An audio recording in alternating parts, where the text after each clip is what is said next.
रत्नागिरी जिल्ह्यातील संगमेश्वर तालुक्यातील तळेकांटे ग्रामपंचायतीनं एक अनोखा आदर्श उपक्रम हाती घेतलाय। गेल्या अनेक वर्षांपासून चर्चेत असलेला मुंबई गोवा महामार्ग आता लवकरच हिरवागार नटलेला पाहायला मिळणार आहे।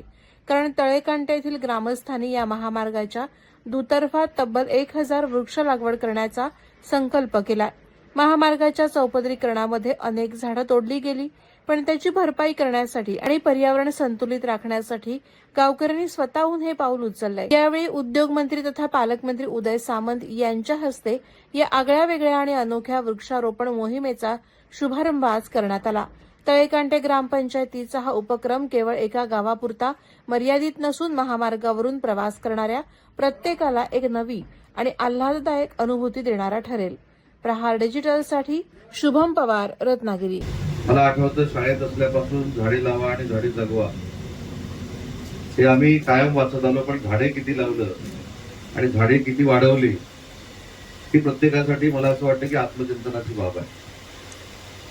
पण आजचा हा उपक्रम अतिशय स्तुत्य आहे आणि हा कार्यक्रम स्तुत्य असताना अभिजित एक्सटे साहेब मी एक उदाहरण देणार आहे। रत्नागिरीतला आपल्याला ती जागा माहिती आहे, साळवी स्टॉपला उजव्या बाजूला क्वालिटी कंट्रोलचं एक ऑफिस आहे आणि त्या क्वालिटी कंट्रोलच्या ऑफिसमध्ये अशी एक प्रथा होती की जे पालकमंत्री येतील, जे नेते येतील, जे मोठे अधिकारी येतील त्यांनी झाड लावायचं, त्याच्यासमोर सबुदरा लावायचा आणि त्याच्यावर त्याचं नाव ठेवायचं। ही बऱ्याच वर्षाची परंपरा होती आणि 2013ला जेव्हा मी पहिल्यांदा पालकमंत्री झालो त्यावेळी ती प्रथा बंद करून टाकली। कदम साहेब प्रथा एवढ्यासाठीच बंद केली, आम्ही झाडं लावायचो, नंतर पाणी त्याला कोण घालायचं नाही, सबुदरा फक्त शिल्लक राहायचं आणि त्याच्यावर नाव लिहिलेलं असायचं। त्याच्यामुळे जो वृक्षारोपण करायचा त्याचं ते खडगा आहे की काय अशा पद्धतीचं लोकांना वाटायचं।